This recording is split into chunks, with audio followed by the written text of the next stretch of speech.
lecture philosophique par Mathieu Guglielmino. Un podcast pour faire vivre le savoir des philosophes dans ce qu'il y a de plus vivant, la parole.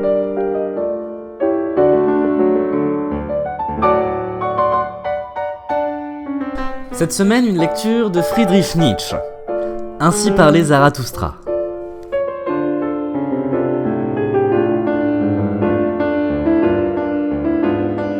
Ainsi parlait Zarathustra. Troisième partie. Suite et fin. Le convalescent. Un matin, peu après son retour à sa caverne, Zarathustra se leva d'un bond de sa couche, tel un fou. Il se mit à crier d'une voix effrayante et gesticula comme si sur sa couche, il y en avait encore un autre qui ne voulait pas se lever. Et la voix de Zarathustra éclatait au point que ces animaux arrivèrent effrayés, et que de toutes les cavernes et de tous les refuges, à proximité de la caverne de Zarathustra, les bêtes s'enfuirent. En volant, en voltant, en rampant, en sautant, selon qu'il leur était donné pied ou aile. Mais Zarathustra prononça les paroles que voici. « Monte, ô pensée d'abîme, monte de ma profondeur. Je suis ton chant du coq, et ta lueur du matin, ver dormeur que tu es. Allons, debout, debout. Ma voix va t'éveiller, pareil au chant du coq. Détache les liens qui bougent tes oreilles. Écoute, car je veux t'entendre. Debout, debout! Il y en a ici assez de tonnerre pour que les tombes elles-mêmes apprennent à entendre.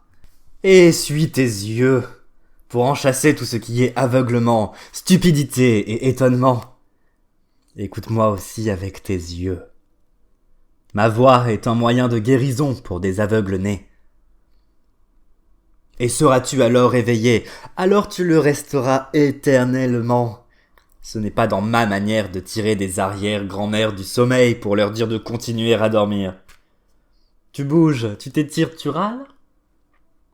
Debout, debout! Ce n'est pas pousser des râles, c'est parler que je te veux entendre. Zarathustra t'appelle, lui, le sang-dieu, l'impie. Moi, Zarathustra, le défenseur de la vie, l'intercesseur de la souffrance, l'intercesseur du cercle. C'est toi que j'appelle ma pensée d'abîme extrême. Salut à moi! Tu viens, je t'entends. Mon abîme parle. J'ai retourné ma dernière profondeur et l'ai portée à la lumière. Salut à moi! Viens, donne la main! Ah, laisse! Et oh là! Dégoût! Dégoût, dégoût! Malheur à moi! 2. À peine Zarathustra avait-il dit ces mots qu'il s'effondra sur le sol, pareil à un mort. Et resta longtemps semblable à un mort. Mais lorsqu'il revint à lui, il était blême. Et il tremblait et restait couché, et de longtemps il ne voulut ni boire ni manger. Un tel état de choses lui dura 7 jours. Ces animaux ne le quittèrent ni de jour ni de nuit, excepté les moments où l'aigle s'envolait pour chercher de la nourriture. Et ce qu'il ramenait, ce dont il faisait sa proie, il le posait sur la couche de Zarathustra. De sorte qu'à la fin, Zarathustra fut couché sous des baies rouges et jaunes et des raisins, des pommes d'api, des herbes odorantes et des pommes de pin. Mais à ses pieds, il y avait étendu 2 agneaux, que l'aigle avait à grand-peine arrachés à leur berceau. Enfin, après 7 jours, Zarathustra se dressa sur sa couche, prit une pomme d'api dans sa main, la sentit et en trouva l'odeur agréable. Alors ces animaux se dirent que le moment était venu de lui parler. « Oh Zarathustra !» dirent-ils. « Te voilà étendu ainsi depuis 7 jours déjà. Les yeux lourds. Ne veux-tu pas enfin te remettre sur tes pieds? Sors de ta caverne. Le monde t'attend comme un jardin, le vent joue avec de lourds parfums qui veulent aller vers toi, et tous les ruisseaux aimeraient te suivre. Toutes les choses se languissent de toi. Depuis 7 jours que tu es resté seul, sors de ta caverne. Toutes les choses veulent être tes médecins. As-tu accédé à une connaissance nouvelle, amère et pesante? Tu étais là étendu pareil à une pâte en fermentation. Ton âme a levé et a débordé de toutes parts. « Oh mes animaux, répondit Zarathustra, Continuez à jacasser ainsi, et laissez-moi écouter. Cela me réconforte que vous jacassiez ainsi. Là où on jacasse, le monde s'étend devant moi tel un jardin. Quelle aimable chose qu'il existe des mots et des sons. Les mots et les sons ne sont-ils pas des arcs-en-ciel et des ponts illusoires entre ce qui est éternellement séparé? À chaque âme appartient un autre monde. Pour chaque âme, chaque autre âme est un arrière-monde. C'est entre ce qui est le plus semblable que l'apparence fait les plus beaux mensonges, car c'est par-dessus le plus petit abîme qu'il est le plus difficile de tendre un pont. Pour moi, comment y aurait-il un en dehors de moi? Il n'y a pas d'extérieur. Mais cela, nous l'oublions, en entendant vibrer les sons. Qu'il est doux d'oublier. Nom et son n'ont-ils pas été donnés aux choses pour que l'homme y prenne plaisir? C'est une douce folie que le langage. Grâce à lui, l'homme passe en dansant sur toutes les choses. Que parler est aimable, et que le mensonge de tous les sons est aimable. Au bruit des sons, notre amour danse sur des arcs-en-ciel multicolores. « Oh, Zarathustra !» dirent alors les animaux. « Pour ceux qui pensent comme nous, toutes les choses dansent d'elles-mêmes. Tout vient et se tend la main, et rit et s'enfuit, et revient. Tout s'en va, tout revient, éternellement roule la roue de l'être. Tout meurt, tout refleurit, éternellement se déroule l'année de l'être. Tout se brise, tout est assemblé de nouveau. Éternellement se bâtit la même maison de l'être. Tout se sépare, tout se retrouve. Éternellement l'anneau de l'être reste fidèle à lui-même. À chaque bref instant commence l'être. Autour de chaque ici roule la sphère là-bas. Le milieu est partout. Le chemin de l'éternité est courbe. Ô vous, bouffons plaisantins, orgues à rengaine que vous êtes, répondit Zarathustra, et il sourit à nouveau. Vous savez si bien ce qui devait s'accomplir en 7 jours, et vous savez comment ce monstre est entré dans mon gosier et m'étranglé. Mais d'un goût de dents. Or me voici étendu ici, encore fatigué de ce coup de dents et d'avoir craché, malade encore de ma propre délivrance. Et vous avez regardé tout cela. Oh mes animaux, êtes-vous vous aussi cruels? Avez-vous voulu regarder ma grande douleur, comme les êtres humains? L'être humain, en effet, est l'animal le plus cruel. C'est lors des tragédies, des combats de taureaux et des crucifixions qu'il s'est jusque ici senti le mieux sur la terre. Et lorsqu'il s'inventa l'enfer, voyez, ce fut son paradis sur terre. Quand le grand homme crie, aussitôt le petit homme accourt, aussi vite qu'il le peut, et de jouissance la langue lui pend de la bouche, mais il appelle cela sa pitié. L'homme petit, le poète surtout, avec quelle assiduité il accuse la vie à coups de mots. Écoutez-le, mais que votre oreille ne laisse pas échapper la jouissance que contient toute accusation.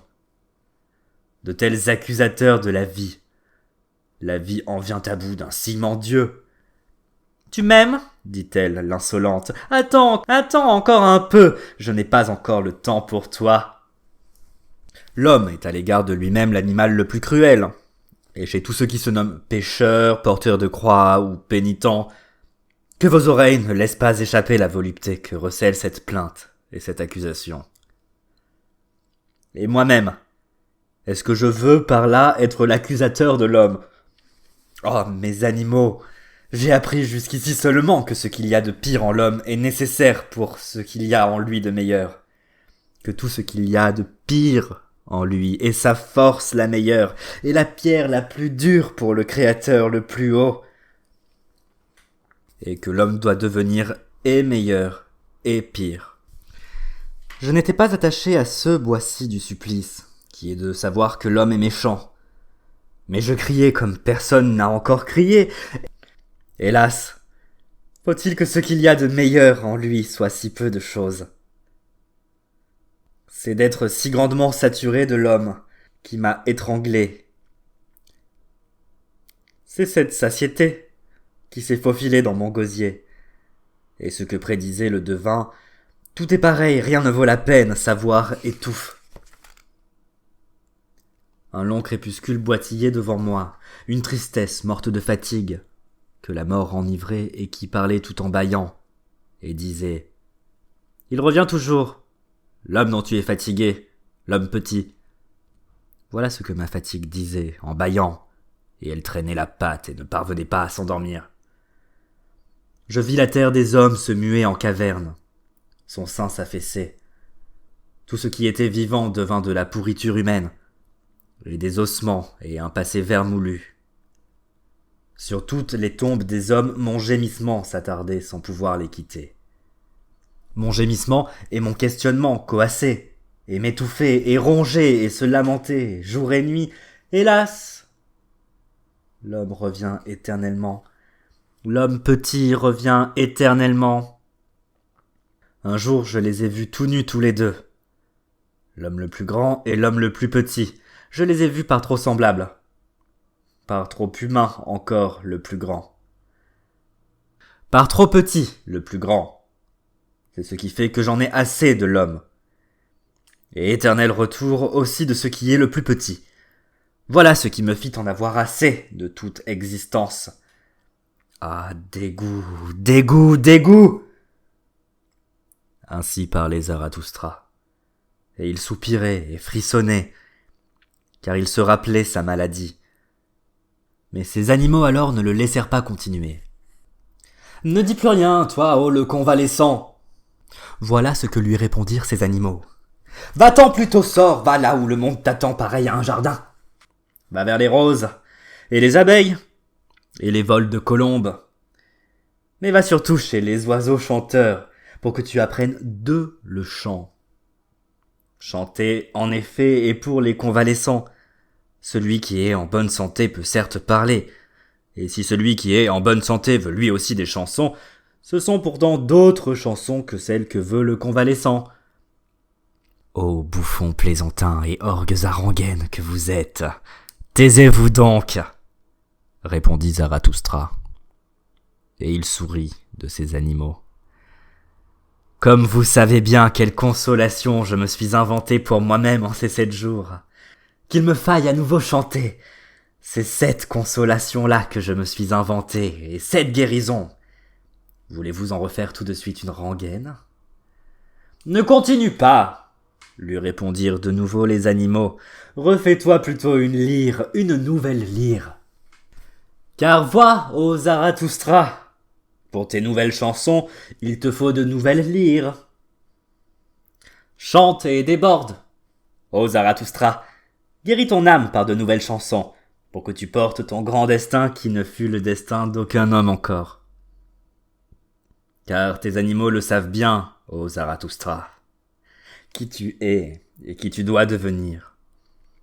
Vois, tu es celui qui enseigne l'éternel retour. Cela est désormais ton destin. Qu'il te faille être le premier à donner cet enseignement. Comment ce grand destin ne serait-il pas aussi ton danger le plus grand et ta maladie la plus grande? Vois, nous savons ce que tu enseignes. Que toutes les choses reviennent éternellement. Et nous-mêmes avec elles. Et que nous avons déjà été là une éternité de fois et toutes choses avec nous. Tu enseignes qu'il existe une grande année du devenir, un monstre de grande année, tel un sablier. Il lui faut sans cesse se retourner pour s'écouler et se vider à nouveau, de telle sorte que toutes ces années soient semblables à elles-mêmes. Dans ce qu'il y a de très grand, comme dans ce qu'il y a de très petit, de telle sorte qu'au cours de chaque grande année, nous soyons semblables à nous-mêmes, dans ce qu'il y a de plus grand comme dans ce qu'il y a de plus petit. Et si tu voulais mourir maintenant, ô Zarathustra, nous savons en quels termes tu te parlerais à toi-même. Mais tes animaux te demandent de ne pas mourir encore. Tu parlerais, et sans trembler, en respirant largement plutôt d'allégresse, car un grand poids et un lourd accablement te seraient ôtés, ô toi le plus patient. Maintenant je meurs et je disparais, dirais-tu, et un bref instant je ne suis plus rien. Les âmes sont aussi mortelles que les corps. Mais le nœud de cause dans lequel je suis emmêlé revient. Il me créera de nouveau. Moi-même, je fais partie des causes de l'éternel retour. Je reviens avec ce soleil, avec cette terre, avec cette argile, avec ce serpent, non pas à une vie nouvelle, à une vie meilleure ou à une vie semblable, je reviens éternellement à cette même vie identique, dans ce qu'il y a de plus grand et dans ce qu'il y a de plus petit, pour que j'enseigne de nouveau l'éternel retour de toutes choses, afin de proclamer à nouveau la parole du grand midi de la terre et de l'homme, pour annoncer à nouveau aux hommes le surhumain. J'ai prononcé ma parole me brise. C'est ainsi que le veut mon sort éternel, je péris en tant qu'annonciateur. L'heure est venue pour que celui qui périt se bénisse lui-même. C'est ainsi que finit le déclin de Zarathustra. Lorsque les animaux eurent prononcé ces paroles, ils se turent et attendirent que Zarathustra leur dise quelque chose. Mais Zarathustra ne remarqua point qu'il s'était tu. Il était étendu en silence, les yeux fermés comme s'il dormait, bien qu'il ne dormît pas, car il était justement en train de s'entretenir avec son âme. Mais le serpent et l'aigle, lorsqu'ils le virent ainsi silencieux, respectèrent le grand silence qui l'entourait, et se retirèrent précautionneusement.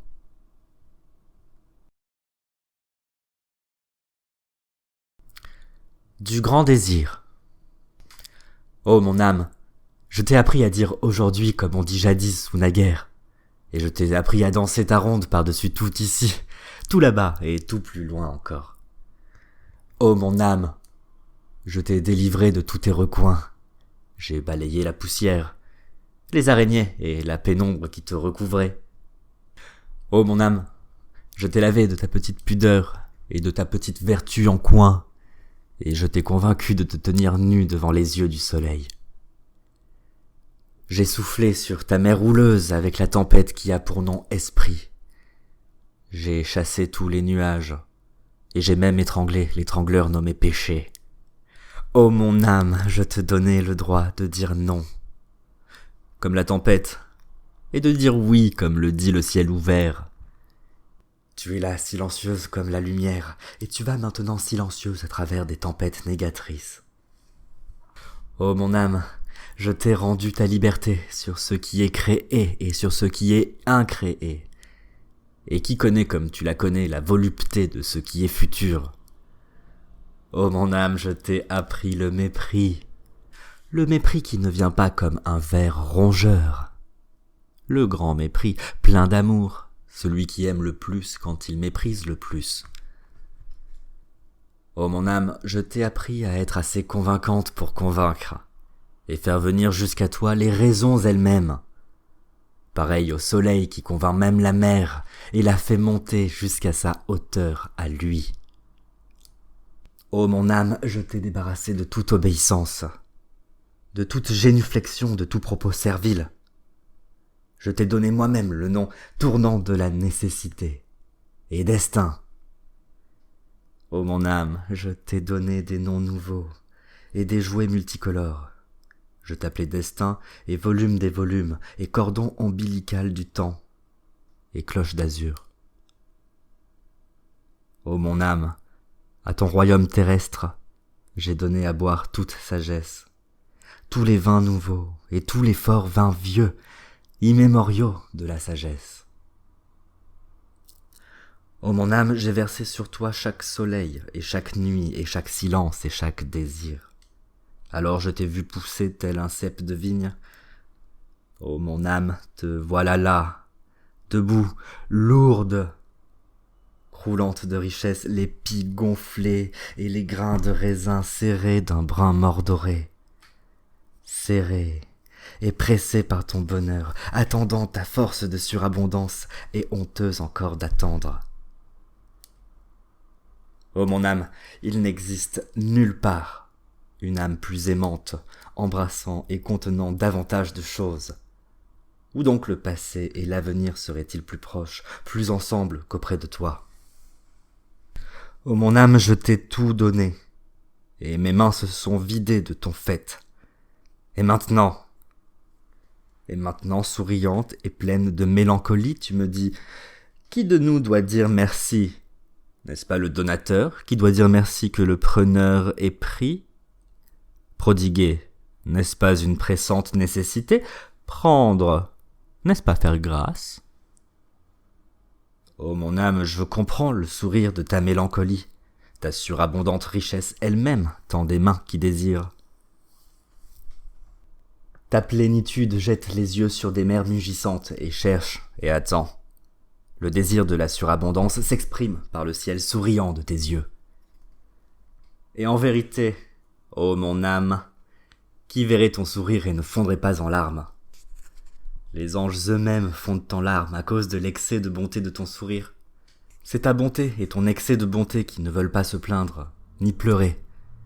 Et pourtant, ô mon âme, ton sourire désire les larmes, et ta bouche tremblante les sanglots.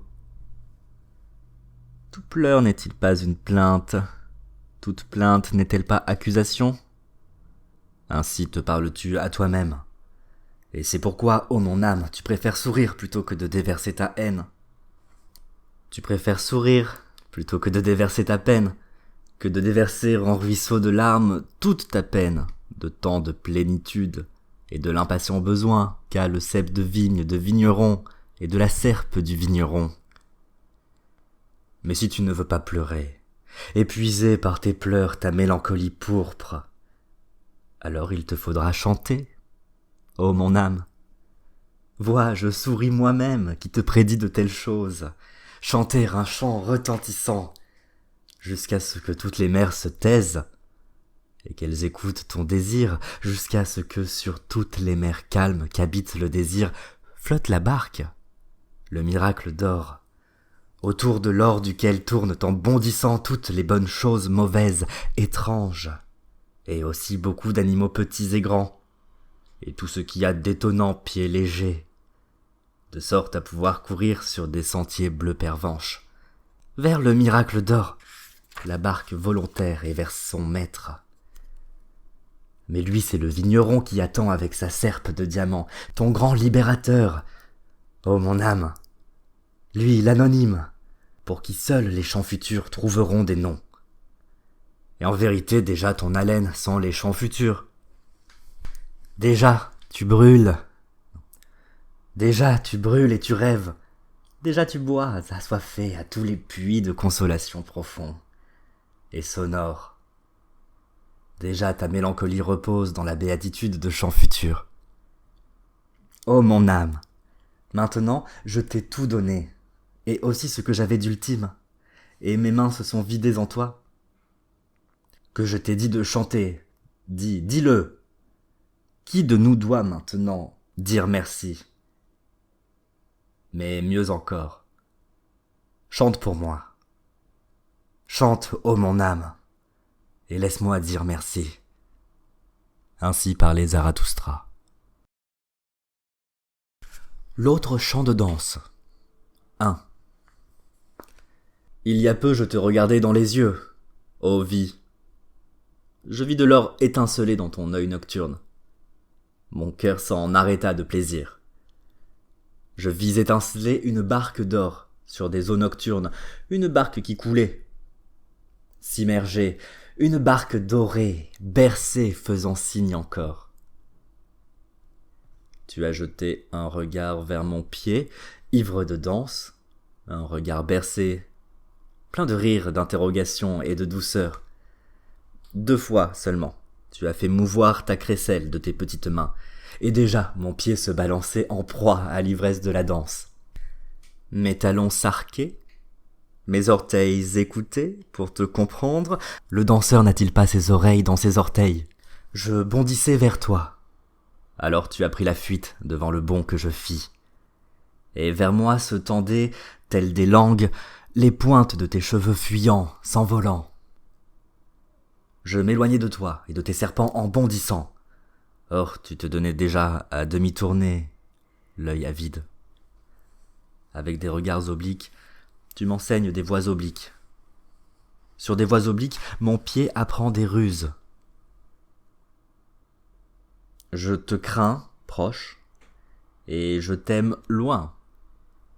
Ta fuite m'attire, ta recherche me fait me roidir. Je souffre, mais que n'ai-je volontiers souffert pour toi. Toi, dont la froideur enflamme, dont la haine séduit, dont la fuite attache, dont la moquerie touche. Qui ne t'a pas haï? Toi qui t'entends à lier, à attacher, à envelopper, toi la grande tentatrice, la grande chercheuse, toi qui trouves. Qui ne t'a pas aimé? Toi l'innocente, l'impatiente, toi la pécheresse aux yeux d'enfant pressés comme le vent. Où m'attires-tu maintenant, prodigue, coquine? Et te voilà de nouveau qui me fuis, farouche et ingrate que tu es. Je te suis en dansant, je te suis sur une trace incertaine. Où es-tu? Donne-moi la main. Ou même un seul doigt. Voici des cavernes et des fourrés. Nous allons nous égarer. Arrête, arrête-toi. Ne vois-tu pas voltiger les hiboux et les chauves-souris? Hibou, chauve-souris que tu es. Tu veux me singer? Où sommes-nous? C'est les chiens qui t'ont appris à pleurer et à japper ainsi. Tu grinces aimablement de tes dents blanches. Tu grinces aimablement de tes dents blanches. Tu grinces aimablement de tes dents blanches à mon adresse. Tes yeux lancent des éclairs à mon adresse à travers tes petites mèches toutes bouclées. C'est une danse par monts et par vaux. Moi je suis le chasseur, veux-tu être mon chien ou mon chamois? Allons, vite, à côté de moi. Et vite, toi, la méchante, la bondissante. Allons, monte, allons, passe. Malheur, me voilà tombé moi-même en sautant. Regarde-moi, étendue là, présomptueuse, regarde-moi implorer grâce. J'aimerais aller avec toi sur des chemins plus aimables. Les chemins de l'amour, de par des bosquets silencieux et multicolores. Ou là-bas, le long du lac, des poissons rouges y nagent et y dansent. Es-tu fatigué maintenant? Il y a là-bas des moutons et des ciels rougis par le soir, je t'y emporte. Laisse donc tomber tes bras. Et si tu as soif, j'ai bien quelque chose, mais ta bouche ne veut pas le boire. Oh, ce maudit serpent agile et vif! Maudite sorcière qui échappe toujours, où t'en es-tu allé? Mais au visage, je sens venues de ta main 2 grosses marques et des taches rouges. Vraiment, je suis fatigué de toujours être ton berger moutonnier. Sorcière que tu es. Si j'ai chanté pour toi jusque-là, c'est à toi maintenant de crier pour moi. Tu crieras et tu danseras au rythme de mon fouet. Je n'ai pas oublié mon fouet, n'est-ce pas? Non. 2. Alors la vie me répondit en ces termes, tout en se tenant bouchée, ses adorables petites oreilles. Oh Zarathustra, ne claque donc pas de si terrible façon avec ton fouet. Tu le sais bien, le vacarme assassine les pensées. Or il me vient justement de si délicates pensées. Nous sommes tous deux de vrais propres à rien, propres ni au bien ni au mal. C'est par delà le bien et le mal que nous avons trouvé notre île et notre verte prairie. Nous deux, tout seuls. Aussi nous faut-il être bons l'un pour l'autre. Et si nous ne nous aimons pas du fond du cœur, faut-il s'en vouloir si l'on ne s'aime pas du fond du cœur? Et que je sois bonne pour toi, et que je sois bonne pour toi, et souvent trop bonne, cela tu le sais. Et la raison en est que je suis jalouse de ta sagesse.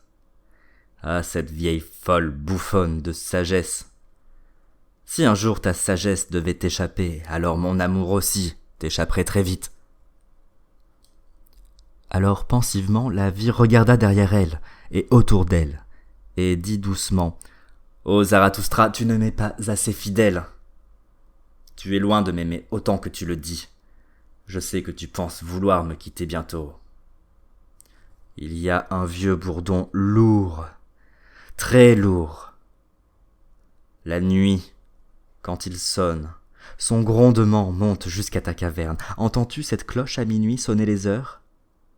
Tu y penses entre le premier et le 12e coup. Tu y penses, ô Zarathustra, je le sais que tu veux bientôt me quitter. Oui, répondis-je en hésitant. Mais tu le sais aussi. Et je lui dis quelque chose à l'oreille, juste au milieu, entre les mèches blondes, folles et emmêlées de ses cheveux. Tu sais cela, Zarathustra ? Personne ne le sait. Et nous nous regardâmes, et nous contemplâmes la verte prairie sur laquelle courait justement le soir frais, et ensemble nous nous mîmes à pleurer. Mais en ce temps-là, la vie m'était plus chère que toute sagesse. Ainsi parlait Zarathustra. 3. Ô homme, fais attention. 2. Qu'a dit le profond minuit ? 3. J'ai dormi. 4. D'un rêve profond, je me suis éveillé. 5. Le monde est profond, si c'est plus profond que le jour ne le pensait, cette profonde est sa douleur. 8. Le plaisir, plus profond encore que peine de cœur. 9. La douleur, dit passe et périt. 10. Tout plaisir veut l'éternité. 11. Veut une profonde, profonde éternité. 12. Les 7 sceaux, ou le chant de oui et d'amen. 1. Si je suis prophète et plein de cet esprit prophétique qui chemine sur de hautes crêtes entre deux mers, entre passé et avenir, tel un lourd nuage, ennemi de tous les bas-fonds étouffants et humides, ennemi de tout ce qui est fatigué et ne peut ni mourir ni vivre, prêt à la foudre, dans son sein plein de ténèbres et pour le rayon de lumière libérateur, gravide d'éclairs qui disent oui et dont le rire dit oui, prêt à des éclairs prophétiques. Mais bienheureux celui qui est ainsi gravide. Et en vérité, il faut que longtemps pende à la montagne comme lourde nuée d'orage celui qui, un jour, allumera la lumière de l'avenir. Oh, comment pourrais-je ne pas brûler, comme en chaleur d'éternité et du désir du nuptial anneau des anneaux, l'anneau du retour. Jamais encore je n'ai trouvé la femme dont j'aurais aimé avoir des enfants, à l'exception de cette femme que j'aime. Car je t'aime, ô éternité. Car je t'aime, ô éternité. 2. Si ma colère a jamais brisé des tombeaux, déplacé des bornes et cassé et roulé dans l'abîme abrupt de vieilles tables, si mes sarcasmes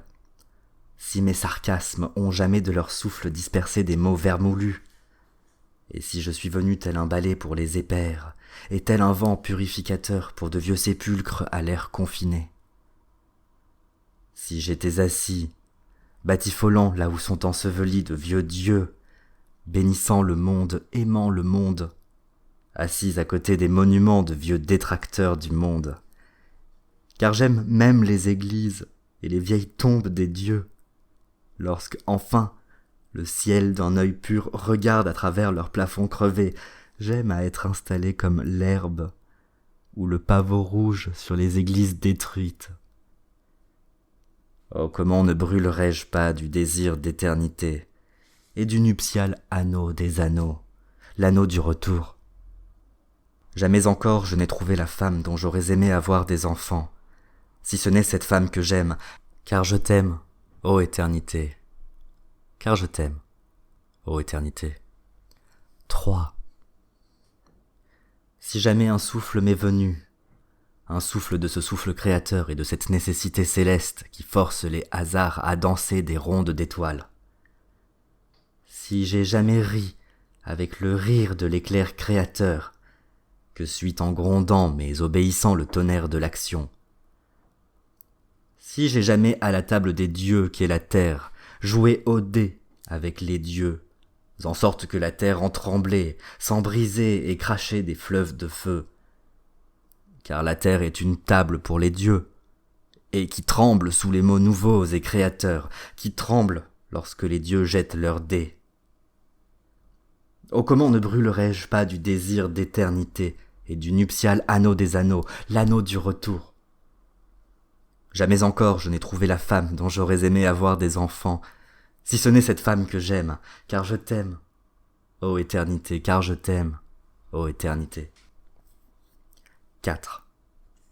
Si jamais j'ai bu à longs traits, à cette cruche écumante où tout est épicé et malaxé, où toutes les choses sont bien mélangées, si jamais ma main a versé le plus lointain dans le plus proche, et le feu dans l'esprit, et le plaisir dans la peine, et le pire dans ce qui contenait le plus de bonté, si je suis moi-même un grain de ce sel libérateur qui fait que toutes les choses se mélangent bien dans la cruche où tout se malaxe, car il existe un sel qui lie le bien et le mal, et ce qu'il y a de plus de mal est digne aussi qu'on le sale, et de déborder de l'écume dernière.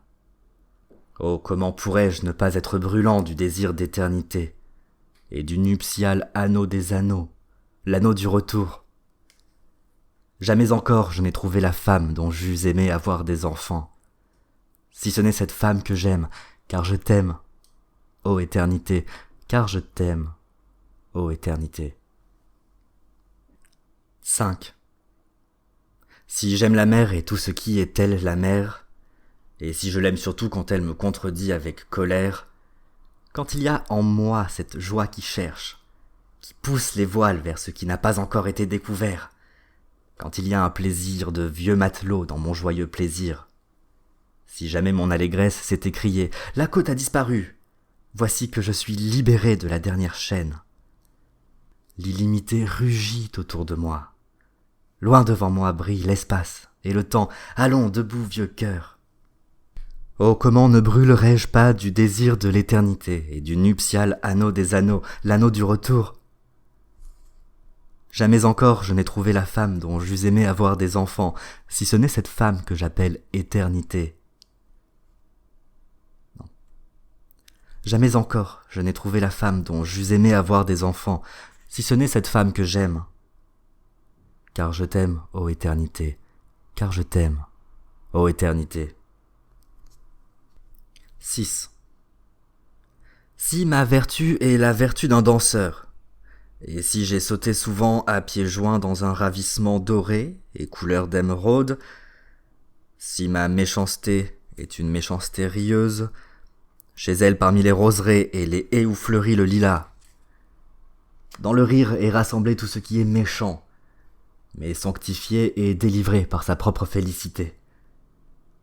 Et si c'est mon alpha et mon oméga, que tout ce qui est lourd devienne léger, que tout corps devienne danseur, et que tout esprit devienne oiseau, et en vérité c'est là mon alpha et mon oméga. Oh, comment ne brûlerais-je pas du désir de l'éternité et du nuptial anneau des anneaux, l'anneau du retour? Jamais encore je n'ai trouvé la femme dont j'eus aimé avoir des enfants, si ce n'est cette femme que j'aime. Car je t'aime, ô éternité, car je t'aime, ô éternité. 7. Si j'ai jamais tendu au-dessus de moi des ciels silencieux, et si de mes propres ailes je me suis envolé dans mes propres cieux, si j'ai nagé en me jouant dans des lointains lumineux, et si l'oiseau sagesse de ma liberté est venu, car ainsi parle l'oiseau sagesse, vois, il n'y a pas d'en haut, pas d'en bas. Retourne-toi, jette-toi au dehors, reviens. Toi qui es léger, chante, ne parle plus. Tous les mots ne sont-ils pas faits pour ceux qui sont lourds? Tous les mots ne mentent-ils pas pour tous ceux qui sont légers? Chante, ne parle plus. Oh, comment ne brûlerais-je pas du désir de l'éternité et du nuptial anneau des anneaux, l'anneau du retour? Jamais encore je n'ai trouvé la femme dont j'eus aimé avoir des enfants, si ce n'est cette femme que j'aime, car je t'aime, ô éternité, car je t'aime, ô éternité.